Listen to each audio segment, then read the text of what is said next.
de Fiesta, Barangay Ibayugan, Uy, Camarines Sur!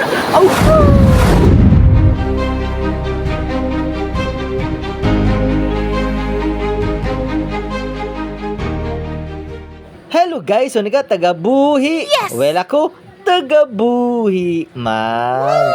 Hello guys, for today's vlog ay mamimiesta ako sa aking lupang sinilangan, Wow. ang barangay Ibayugan, Buhi, Camarines Sur. Siyempre kasama ko dyan ang aking my darling.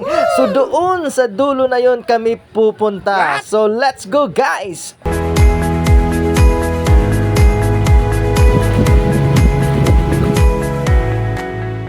So nandito na nga kami guys, at hindi lang pala kami yung makikikain ng kaldereta, kundi marami pa. O diba, ang dami guys, ang daming magpapakintab ng mga bibig. Ang tanong, may magpapasyaron ba sa amin mamaya? So bago yan, puntahan muna natin guys yung unang bahay na prospect natin. Boy, pipista, unong handa ninyo? Uda. Uda. At ako makipamistal sa inyo. Pangyayari. Oh no!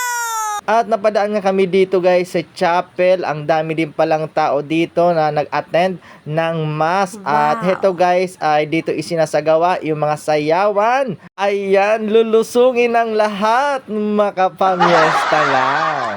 Doon sa dulo na yun guys, doon pa tayo pupunta. At sa pangalawang pagkakataon, tanong tayo guys kung may handa nga ba sila. Boy, apipistaw nung handa ninyo? O kumanda? Ha? Na naman! At syempre kasama ko nga pala ang mama ko dito. Siya ang pasimuno kung bakit namiesta kami ngayon. So ayun, at nakikita ko na ang aking uncle at aking pinsa na nag-aabang na sa amin. So ito na kami guys sa loob. At diretso kain na. So ayan yung kanilang handa. Sa wakas makakakain na rin ako.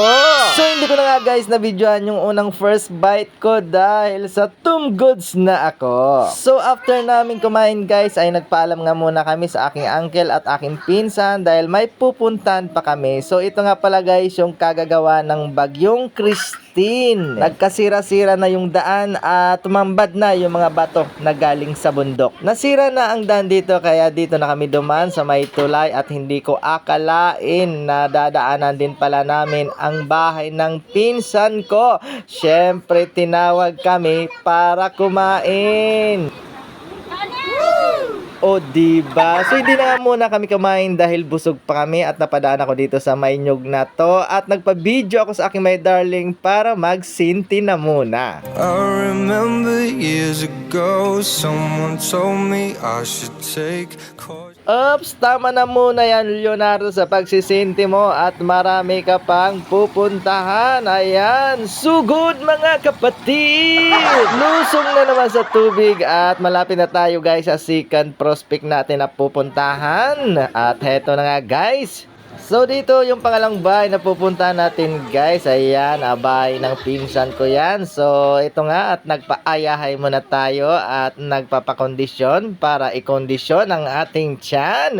Dahil sigurado balbal na naman after nilang kumain. Kami na ang susunod. So ito na nga guys at tinawag na kami.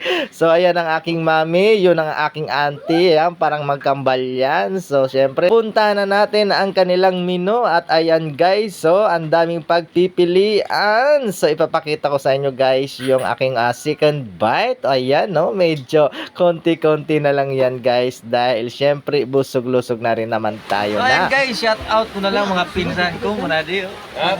Mga kapinsanan ko ano. Oh. Fiesta, Barangay Ibayugan. Yan, makita yung mga pinsanan mo. Purong pinsanan mo. So ayan guys, sa pangatlong bahay, yan ang aking uncle, kapatid ng aking mama, at yun ang mga aking pinsan, at yun ang auntie ko. So ayan, hindi na kami din kumain at nagpasyaro na lang din kami. So uwian na kami guys, ayun, at ayan, i-reveal ko sa inyo mamaya, may putsiko ako. So diba, ang ngiting tagumpay, ilabas mo nga Leonardo.